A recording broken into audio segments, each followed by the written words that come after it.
하나님의 말씀 같이 찾아보도록 하겠습니다. 은혜 받으실 하나님의 말씀은 오늘 부흥의 첫날인데요. 느헤미야 1장 8절과 9절 말씀입니다. 하나님의 말씀 느헤미야 1장 8절 9절 같이 한번 읽어보겠습니다. 옛적에 주께서 주의 종 모세에게 명령하여 이르시되 만일 너희가 범죄하면 내가 너희를 여러 나라 가운데에 흩을 것이요 만일 내게로 돌아와 내 계명을 지켜 행하면 너희 쫓긴 자가 하늘 끝에 있을지라도 내가 거기서부터 그들을 모아 내 이름을 두려고 택한 곳에 돌아오게 하리라 하신 말씀을 이제 청하건대 기억하옵소서. 아멘. 우리 하나님의 말씀에 대한 우리의 고백, 우리 성경책을 가슴에 품고 하겠습니다. 주의 말씀은 내 인생의 빛입니다. 주의 말씀은 내 삶을 변화시킵니다. 주께서 말씀하신 대로 나는 하나님의 사랑받는 자녀입니다. 나는 축복의 통로입니다. 오늘도 주의 말씀에 내 마음의 문을 엽니다. 말씀하여 주옵소서. 듣고 깨닫고 말씀대로 살겠습니다. 아멘. 네, 오늘은 우리 옆에 분들, 앞뒤 분들을 보셔서 이렇게 인사하면 어떨까 싶습니다. 천국잔치에 잘 오셨습니다. 은혜 많이 받으세요. 네. 네. 작은 고치 속에 성장을 마친 아직 날개짓을 해보기 전에 어린 나비가 있습니다. 날아갈 차비를 위해 새로 뻗어나온 다리를 부비면서 아직도 젖어있는 날개를 퍼덕이며 고치로부터 떨며 나오는 시련을 거치고 있습니다. 어찌 보면 고치 속이 제일 편할 텐데 굳이 이 나비가 고치 밖으로 나오려고 안간힘을 쓰고 있습니다. 앞으로 닥칠 고난을 모른 채 세상 구경을 하려고 발버둥 치는 거지요. 누굴까요? 느헤미야? 아니면 이스라엘 백성들?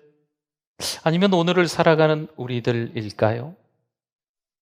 이번 느헤미야 부흥회를 통해서 1장부터 13장의 말씀을 살펴보면서 그게 누군지 발견할 수 있을 겁니다. 예루살렘이 바벨론에 의해 침략당한 지 무려 141년쯤 지났을 때였습니다. 그런데 그들은 여전히 우상숭배를 하고 있는 거지요. 황금 만능주의, 돈이면 다 된다, 물질이면 다 된다, 물질주의. 그리고 하나님의 말씀을 파괴하는 거지요. 언약의 파기가 여전히 그들에게 있습니다. 여러분, 그때 그 시절에 그 사람들만 얘기할까요? 아닙니다. 이건 오늘을 살아가는 우리들에게도 동일합니다. 북이스라엘 10지파에게 임했던 끔찍함을 보고도 깨닫지 못합니다. 예레미야 예언적 메시지를 비웃던 그들입니다. 결국 엄청난 대가를 치르게 되죠. 성은 파괴되고 왕의 가족은 죽고 왕은 눈이 뽑혀 감옥에 던져집니다. 대략 이때 5만여 명이 사슬에 묶인 채 바벨론의 포로로 끌려가게 됩니다. 그런데 어쨌든 하나님의 때가 돼서 세월이 좀 흘렀다는 거죠. 페르시아의 왕 고레스가 포로들을 고향으로 돌려보냅니다. 먼저 수르바벨의 지도하에 1차 귀환한 이들은 두 번째 성전을 완성합니다. 그러나 예루살렘 도성은 완전히 재건하지 못하고 있습니다. 그 후로 2차로 귀환한 에스라의 지도하에 예루살렘 성벽을 재건하는 부흥운동이 일어났지만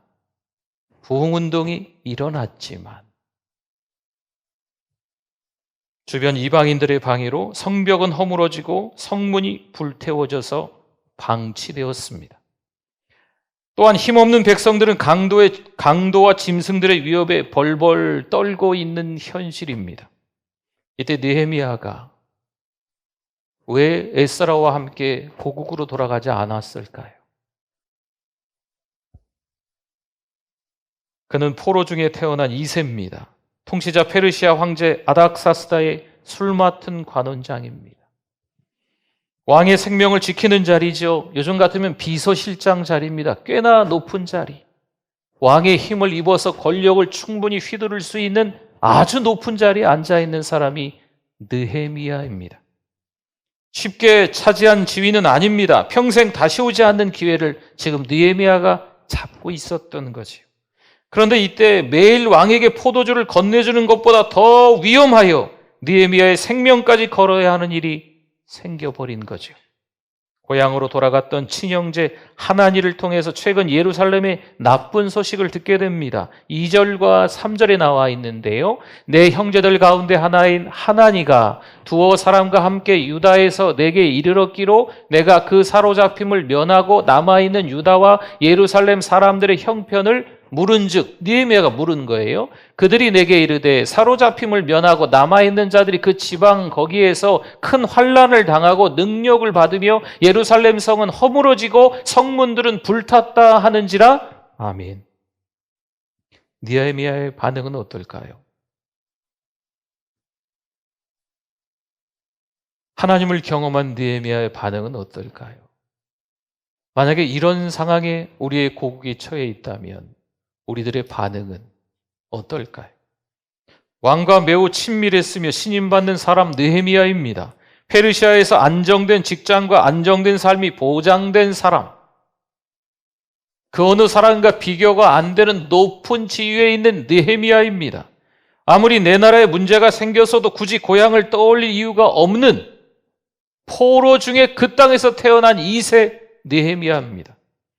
당시 느헤미야는 모두가 부러워하는 고위 공직자였습니다. 자신의 높은 신분을 이용해 이 문제를 해결할 수도 있어요.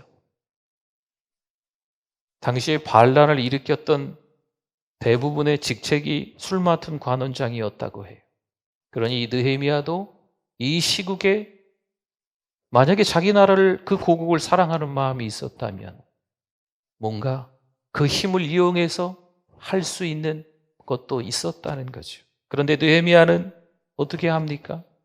이 상황에 느헤미야가 어떻게 할까요? 어떤 방법을 취했을까요? 도대체 느헤미야는 뭘 했을까요?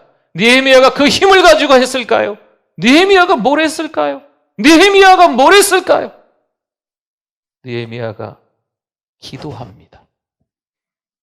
5절 말씀을 보겠습니다. 이르되 하늘의 하나님 여호와 크고 두려우신 하나님이여 주를 사랑하고 주의 계명을 지키는 자에게 언약을 지키시며 긍휼을 베푸시는 주여 간구하나이다. 아멘.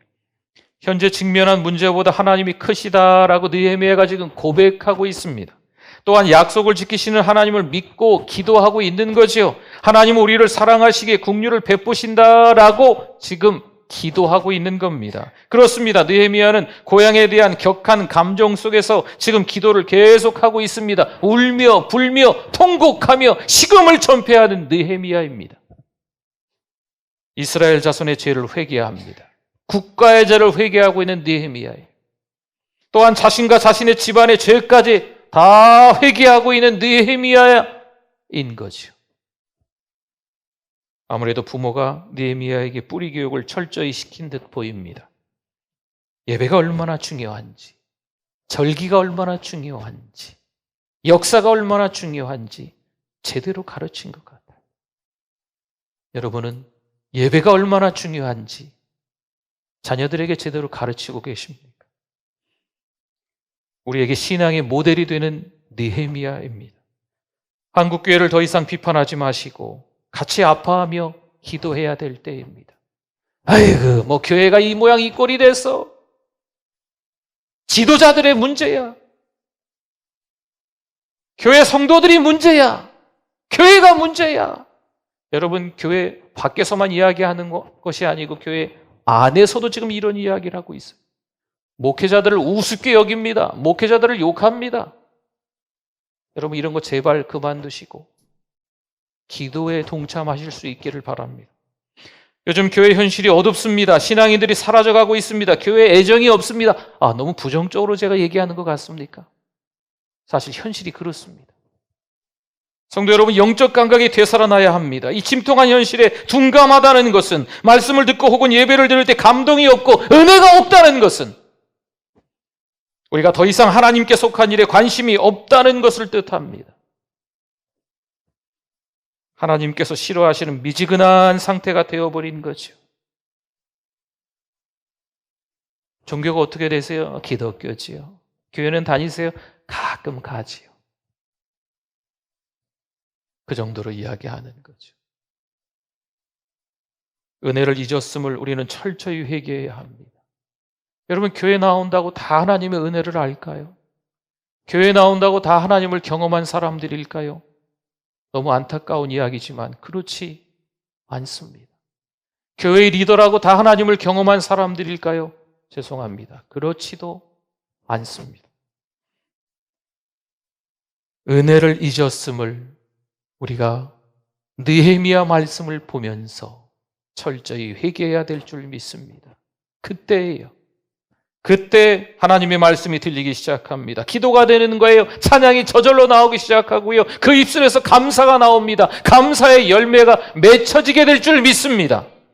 오늘 8절과 9절 읽었었는데 한 번 더 보면 옛적에 주께서 주의 종 모세에게 명령하여 이르시되 만일 너희가 뭐하면 범죄하면 내가 너희를 여러 나라 가운데 흩을 것이요 만일 내게로 돌아와 내 계명을 어떻게 하면 지켜 행하면 너희 쫓긴 자가 하늘 끝에 있을지라도 내가 거기서부터 그들을 모아 내 이름을 두려고 택한 곳에 돌아오게 하리라 하신 말씀을 이제 청하건대 기억하옵소서. 아멘. 아멘. 철로 역정에서 보면 그리스도인과 소망이 절망이라는 거인에게 잡혀 의혹의 성의 지하실에 내던져집니다. 그리스도인과 소망은 사기가 땅에 떨어졌지요. 그때 그리스도인이 갑자기 자신의 품속에 있는 약속이라는 열쇠가 있음을 깨닫습니다. 그것을 꺼내서 시험해 보았는데 그 열쇠는 그 의혹의 성을 빠져나가는 열쇠였던 거예요. 그 성의 모든 문이 다 이 약속이라는 열쇠로 열리는 거죠. 거인 절망은 그들이 도망하는 것을 보고 발작을 일으켜 죽고 맙니다. 여러분, 느헤미야는요, 하나님의 약속의 열쇠를 가지고 있는 거예요. 그 약속의 열쇠를 지금 사용하고 있는 거죠. 하나님, 이렇게 말씀하지 않으셨습니까? 하나님, 크고 두려우신 하나님, 긍휼을 베푸시는 하나님, 이렇게 말씀하지 않으셨습니까? 하나님을 경험한 느헤미야의 태도입니다. 2장 2절과 3절에 한번 볼까요? 왕이 내게 이르시되 내가 병이 없거늘 어찌하여 얼굴에 뭐가 있어요? 수심이 있느냐? 슬픔, 근심이 있어 보이는 거지요. 여러분, 이때 당시에 왕 앞에서 얼굴을 찡그리고 있으면 바로 죽습니다. 이게 법이에요. 그런데 지금 왕 앞에서, 아닥사스다 왕 앞에서 느헤미야의 얼굴에 슬픔이 보이는 거죠. 이는 필연 내 마음에 근심이 있음이로다 하더라. 그때 내가 크게 두려워하여 왕께 대답하되 왕은 만세수를 하옵소서. 내 조상들의 묘실이 있는 성읍이 이제까지 황폐하고 성문이 불탔사오니 내가 어찌 얼굴에 수심이 없사오리까 하니 아멘. 느헤미야 얼굴에 수심, 슬픔, 근심이 보이는 거죠. 왜 그럴까요? 그는 안정적인 지위와 평안한 궁궐 생활을 하고 있습니다. 그렇다면 이 얼굴에 수심이 있는 진짜 이유가 무엇일까요? 동족들이 고생과 멸시당하는 것과 하나님과의 관계의 상징인 예루살렘 성벽이 무너지고 그 성문들이 불타버린 소식을 지금 형제 하나니를 통해서 들었기 때문입니다. 형제 하나니를 통해서 그 소식을 듣고 지금 왕 앞에서 얼굴에 수심이 있게 되었는데 여러분, 이 기간이 어느 정도라고 생각하십니까? 4일? 4주? 아닙니다. 무려 4개월이라는 기간 지나고입니다. 그럼 느헤미야가 4개월 동안 뭐 했을까요? 기도했죠. 울며 불며 통곡하며 식음을 전폐하며 하나님 앞에 기도하는 거예요. 하나님께 지혜를 달라고. 그 고국으로 돌아가야 되는데 왕에게 어떤 말을 해야 되겠습니까? 하나님 어떻게 말할까요? 하나님께 지혜를 달라고 기도하는 거예요. 페르시아 사람들은요, 조상들의 묘실을 목숨보다 중요하게 생각합니다. 오늘 여기 말씀에 보니까 예루살렘의 조상들의 묘실이 있는 성읍이 황폐되었다라고 지금 느헤미야가 먼저 이야기하죠. 이 말에 순서가 있는 거예요.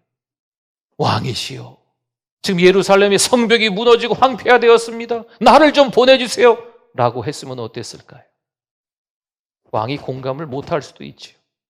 조상들의 묘실을 중요하게 생각하는 페르시아 사람들이기 때문에 조상들의 묘실이 있는 성읍이 황폐화되었다고 먼저 이야기하니까 이 왕이 공감을 하는 거예요. 그렇구나. 그 중요한 묘실이 그렇게 되었어. 내가 무엇을 원하느냐? 라고 왕이 이야기합니다. 여러분, 이때 중요합니다. 자칫 자신의 욕심만 들킬 수 있습니다. 느헤미야가 그 순간 뭐 하는지 아십니까? 느헤미야가 그 순간 뭐 했을까요? 4개월 동안 기도한 느헤미야가 지금 왕이 내가 너에게 무엇을 해주랴 라고 했을 때 뭘 했을까요? 그 순간 뭐 했을까요? 뭘 했을까요? 언제까지 여쭤봐야 됩니까? 기도했지요. 절대 권력을 휘두르고 있는 왕 앞에서 왕이 질문했는데 대답은 안 하고 뭐 하고 있어요? 기도하고 있는 거예요. 느헤미야가 그 다음에 말합니다. 내 고향 예루살렘에 돌아가 성을 건축하게 하옵소서. 왕이 다시 물어요. 시간이 얼마나 걸리겠느냐? 느헤미야가 기간을 정합니다. 그리고 이렇게 도와달라고 열거합니다. 주변 총독들에게 조서를 좀 내려주셔서 예루살렘에 내가 잘 도착할 수 있도록, 그리고 살림감독 아삽에게 조서를 내려서 제목들을 잘 공급해 달라고 왕에게 요청하는 거죠. 그러나 여기서 우리가 알아야 할 것이 있습니다. 우리가 기도하고 응답받아 아주 꼼꼼하게 계획해서 최선을 다해 준비하지만 여전히 그 가운데 장애물이 있다 없다? 있다. 영적 방해 세력은 그 가운데 있다 없다? 있다. 모두가 은혜스러운 사람들처럼 보이지만 그 가운데 영적 방해 세력이 있습니다. 지금 일이 잘 풀리는 것은요, 왕의 도움 때문이 아니에요. 전적으로 하나님의 손이 도우시는 줄 믿습니다. 여러분, 여기서 하나님께 영광 돌리는 태도가 너무 중요해요. 하나님이 하셨습니다. 하나님이 하십니다. 하나님이 하실 것입니다. 여러분, 우리의 입에서 이것이 반복적으로 나와야 돼요. 내가 했지. 나 아니면 누가 하겠어. 내가 지금까지 세운 그 공적이 얼마나 되는데 나를 섬겨야지, 나를 대접해야지. 자칫 신앙생활을 하다 보면 어느새 우리가 이렇게 바뀌어버리는 거예요. 여러분, 느헤미야가 왕으로부터 예루살렘 성벽 재건을 허락받았을 때 그렇구나. 그것이 기도의 응답임을 확신했습니다. 2장 8절을 한번 볼까요? 또 왕의 살림감독 아삽에게 조서를 내리사 그가 성전에 속한 영문의 문과 성곽과 내가 들어갈 집을 위하여 들보로 쓸 제목을 내게 주게 하옵소서 하매 내 하나님의 선한 손이 나를 도우심으로 왕이 허락하고 아멘. 이제 예루살렘 성벽 재건은요, 누가 허락하신 거예요? 왕이 허락한 게 아니에요. 누가 허락하신 건 거예요? 하나님이 허락하신 거죠. 현실에 만족하지 않고 공동체를 이끌기 위해 험난한 길을 지금 느헤미야가 선택을 합니다. 먼저 귀환했던 에스라의 개혁을 돕기 위해서 지금 느헤미야가 돌아왔습니다. 그런데 고국에 돌아와 성벽 재건을 백성들에게 말하는 거예요. 그러면 백성들이 우와 함성을 지르면서 드디어 이제 예루살렘 성전을 위해서 성벽을 동서남북 잘 삥 둘러서 짓겠구나. 이 백성들이 기뻐하면서 어찌할 바를 모르면서 감격하면서 느헤미야에게 고맙다고 했을까요? 2장 19절 말씀이 우리에게 참 안타까움을 줍니다. 호론 사람 산발랏과 종이었던 암논 사람 도비야와 아라비아 사람 게셈이 이 말을 듣고 우리를 업신여기고 우리를 비웃어 이르되 너희가 하는 일이 무엇이냐? 너희가 왕을 배반하고자 하느냐? 하기로 아멘. 산발랏, 도비야, 게셈 이런 사람들이 지금 등장하고 있습니다. 여러분, 이 이름은요 지금 여기만 기록되지 않아요. 느헤미야가 13장까지 있는데 13장에서도 그 이름이 나옵니다. 사실 느헤미야가 52일 만에 성벽을 다 팀웍으로 다 짓고 에스라와 함께 더불어 영적 허기를 채우고 그 다음에 다시 페르시아로 돌아갑니다. 철저히 하나님과 언약을 하고 약속을 한 이스라엘 백성들이었어요. 그런데 돌아갔다가 다시 고국에 와보니 엉터리가 돼 있는 거예요. 하나님과 약속했던 것들이 다 깨진 거죠. 그게 13장 말씀입니다. 그리고 산발락과 도비야, 게셈, 이 이름이 왜 13장에 나오냐면 성전의 기구들을 잘 두었던 방들이 있는데 이 방을 싹 쓸어버리고 그 성전 안에 방 하나를 이 영적 방해 세력인 이 사람이 차지하고 있는 거죠. 참 기가 막힌 일이죠. 이들은 처음부터 하나님 백성들의 흥왕을 원치 않는 사람들입니다. 마귀의 방해 공작이었던 거죠. 모함입니다. 조롱입니다. 걸림돌입니다. 장애물입니다. 영적인 반대 세력이 있는 거죠. 여러분, 일부러 반대하는 사람도 있고 자기도 모르게 이 사단의 꾀임에 술수에 넘어가서 그렇게 쓰임받는 사람들도 있습니다. 왜 그러면 하나님께서 느헤미야에게 이런 일을 허락하시면서 동시에 사단의 방해를 허용하셨을까요? 물론 여기에는 하나님만이 아시는 어떤 이유가 있으신 줄 믿습니다. 때로는 우리 인생이 참 우여곡절에 올라갈 때도 있고 내려갈 때도 있고 더 처참하게 저기 바닥으로 미끄러져서 완전히 쓸모없는 사람처럼 될 때가 있습니다. 거기에도 하나님의 이유가 있으십니다. 또한 그것이 우리를 유익하게 만드는 과정이기도 합니다. 그러나 한 가지는 우리가 분명히 알아야 합니다. 하나님이 허락하신 일이라고 만사형통이 되는 것은 아닙니다. 은혜입니다. 은혜로 다 은혜입니다. 다 하나님이 하셨습니다. 그래도 그 가운데 산발락과 도비야와 게셈 같은 사람들이 등장하기 마련입니다. 만사형통이 되지 않습니다. 하나님이 허락하신 일에도 장애물은 존재합니다. 그렇다면 중요한 것은 장애물이 있느냐, 장애물이 없느냐, 이게 아니에요. 누군가 방해 공작을 하느냐, 안 하느냐, 이게 중요한 게 아닙니다. 이런 장애물 우리가 어떻게 넘어설 수 있을까, 이게 중요한 겁니다. 여러분, 하나님이 교회를 세워주시고 교회가 건강하게 부흥하고 성장하는 데 있어서 장애물이 있을까요? 없을까요? 산발락 성도, 도비야 성도, 게셈 성도가 없을까요? 있을까요? 있어요.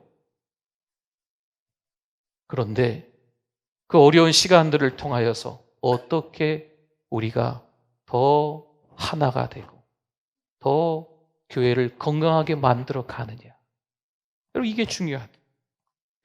종교개혁자 루터는 말합니다. 만일 소젖을 짜는 하녀가 하나님이 이 일을 나에게 맡기셨다는 확신을 가지고 그 일에 임한다면 그녀의 직업이 바로 성직이다. 느헤미야가 이 일을 포기하지 않는 이유가 있습니다. 하나님이 맡기신 거룩한 사명이라고 확신하기 때문에 산발락과 도비야, 게셈이라는 영적 방해 세력이 있어도 그가 포기하지 않는 거예요. 느헤미야가 유대 총독으로 왔다면, 여러분, 지금 산발락, 도비야, 게셈은요, 노예가 아니에요. 저기 하층민이 아니에요. 지금 느헤미야와 같이 그 지역 주변을 다스리고 있는 어떤 총독의 지위가 있는 리더 중에 리더들입니다. 아프리카 선교사 리빙스턴은요, 선교의 숱한 장애물을 뛰어넘은 비밀을 고백합니다. 사명이 다할 때까지 나는 죽을 수 없었습니다. 느헤미야 좀 보십시오. 홀로 그 사명을 감당할 수 없음을 깨닫고 함께 투게더, 더불어 협동해서 그 일을 감당하는 것을 볼 수 있습니다. 3장을 읽어보면 무려 75명 이상의 사람들의 이름이 기록되고 있어요. 여러분, 느헤미야의 특징이요, 사람 이름이 너무 많이 나와요. 산발락, 도비야, 게셈 같은 사람도 이름이 기록되어 있어요. 그리고 협력했던 사람들의 이름이, 그 이름이 쭉 기록되어 있는 것을 볼 수 있어요. 왜 느헤미야는 이런 여러 사람들의 이름을 열거할 필요가 있었을까요? 느헤미야 혼자 이 사역을 감당한 것이 아니다라는 것을 보여주는 말씀입니다. 그들이 함께 했다라고 하는 것을 강조하고 있는 거죠. 3장 2절 한번 볼까요? 그 다음은 여리고 사람들이 건축하였고 또 그 다음은 이므리의 아들 삭골이 건축하였으며 그 다음은 여기 3장에서 제일 많이 나오는 말이 뭘까요? 네, 눈치채셨군요. 그 다음은 여기를 건축했는데 이 사람들이 했고 여기를 건축했는데 여기는 이 사람들이 했고 이런 의미예요. 이 사람들이 도와줘서 됐고 저 사람들이 도와줘서 됐고 이 사람들이 협력해서 했고 이 사람들이 협동해서 해주었고 그 다음은 그런 내용이죠. 또한 3장에는 적어도 15가지 이상의 다양한 직종들이 나옵니다. 이들이 모두 성벽 재건 사역에 동참합니다. 제사장들은 양문 건축을 담당합니다. 제물인 양들을 가지고 출입하는 문이죠. 그 문의 용도를 너무나도 잘 아는 사람이 제사장들이잖아요. 그래서 제사장들이 이 북쪽에 양문을 건축하게끔 합니다. 히스나의 자손들은 어업에 종사했던 사람들입니다. 어업에, 그래서 어문, 물고기 어자, 어문을 건축하게 합니다. 관계된 사람들이 그 문을 만들게끔 하는 거죠. 또한 대부분의 전문성이 없는 사람들이 있어요. 그러면 자기 집 부분의 건축을 할 수 있도록 했습니다. 딸들마저 건축을 담당합니다. 모두가 다 협력해서, 협동해서, 팀워크를 이루어서 성벽을 건축해 나가는 아름다운 장면을 볼 수 있어요. 그러나 아닌 사람도 있습니다.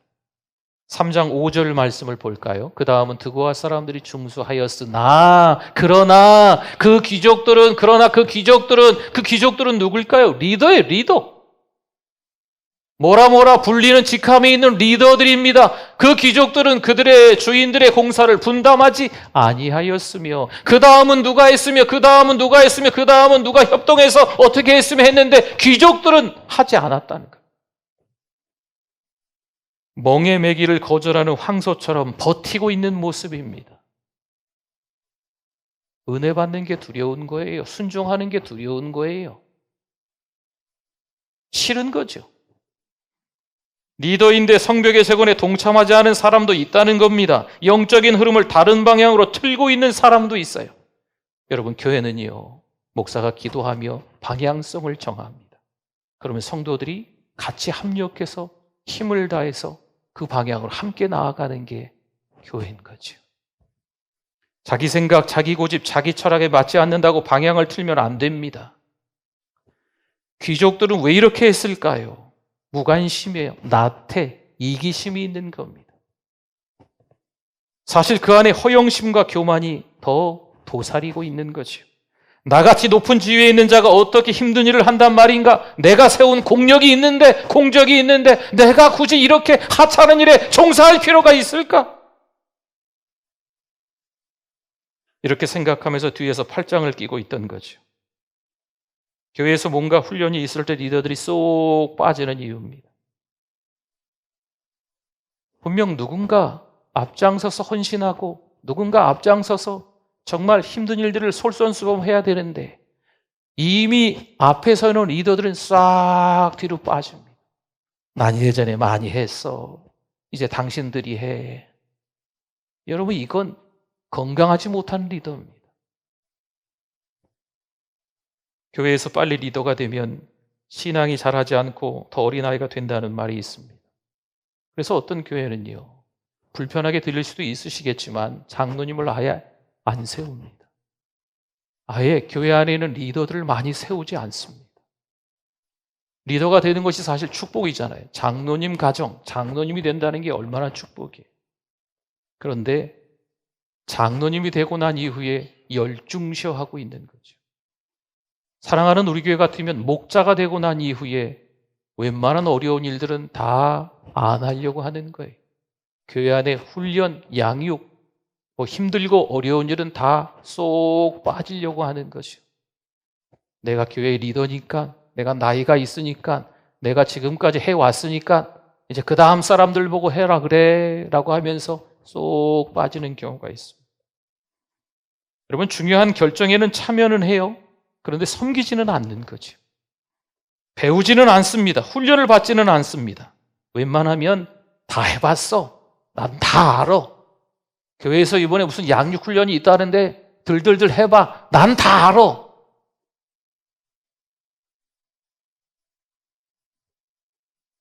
시편 78편 9절 말씀입니다. 에브라임 자손은, 보세요. 에브라임 자손. 무기를 갖추며 활을 가졌으나, 무기를 갖추며 활을 가졌으나 그러나 전쟁의 날에 물러갔도다. 아니, 무기를 갖추고 활을 가졌으면 전쟁의 날에 나가야지요. 더군다나 이 12지파 가운데 가장 큰 지파가 에브라임 지파예요. 그러면 자신들이 앞장을 섰어야지요. 그런데 잃을 것이 많아서 두려워서 나가지 않았던 거죠. 그 다음 절을 볼까요? 78편 9절을 봤잖아요. 10절, 11절. 지금 에브라임 자손 이야기하는 거예요. 그들이 하나님의 언약을 지키지 아니하고 그의 율법 준행을 거절하며 여호와께서 행하신 것과 그들에게 보이신 그의 기이한 일을 잊었도다. 아멘. 왜 책임을 다하지 않았을까요? 은혜를 잊은 거죠. 하나님을 경험한 사람들이었는데 은혜를 잊어버린 거죠. 옛날에 내가 참 신앙이 좋았지. 본인도 그렇게 이야기하는 경우 있어요. 예전 그때로 돌아가고 싶다. 지금은 하나님을 경험하지 못하는 거죠. 성도 여러분, 하나님을 경험하고 잊지 마셔야 합니다. 그 옛날 오래전에 내가 하나님을 만났는데, 아니에요. 지금도 하나님을 계속적으로 만나고 있어요. 여러분, 은혜는요, 지속성이 있어야 돼요. 어제의 은혜는 어제로만 사는 거예요. 오늘 살아가려면 오늘 뭘 받아야 될까요? 은혜를 또 받아야 되는 거예요. 네. 여러분, 어제 식사했다고 오늘은 식사 안 하실까요? 누가 그러세요? 어제 식사한 건 어제 식사한 걸로 끝났어요. 오늘 또 식사하셔야 기운이 나는 거예요. 아침, 점심, 저녁 잘 챙겨 드십시오. 잘 드셔야 돼요. 은혜도 마찬가지. 나 옛날에 10년 전에, 20년 전에 은혜 받아서 그때 한참 은혜를 받을 때 내가 교회에 어떤 리더가 됐는데, 은혜를 받고 난 이후에, 리더가 되고 난 이후에 10년, 20년이 흘렀는데 그 사이에 하나님을 경험했던 적이 별로 없는 거죠. 그럼 어떻게 될까요?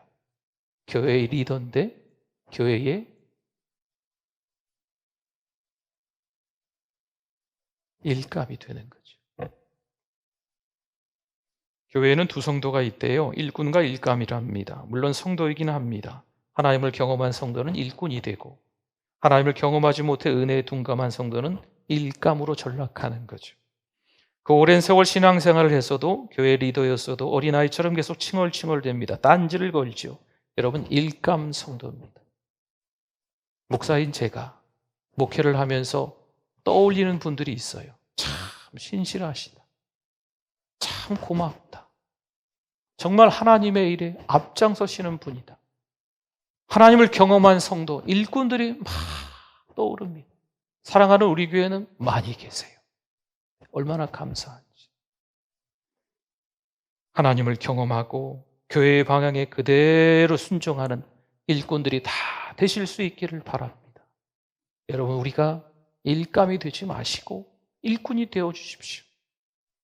교회가 건강하고 이 전주를 복음화하기 위해서, 하나님의 일을 감당하기 위해서 여러분, 일감 성도가 제발 되시면 안 돼요. 일꾼이 되셔야 돼요. 하나님을 경험한 느헤미야가 일꾼 성도가 된 것처럼 우리도 일꾼이 되실 수 있기를 축원합니다. 아멘. 우리 말씀을 기억하면서 주여 한번 부르짖고 우리 시간에 회개도 하시고 잠깐 결단도 하는 통성기도 하겠습니다. 주여 하나님 아버지 은혜를 감사합니다. 우리를 사랑해 주셔서 감사합니다.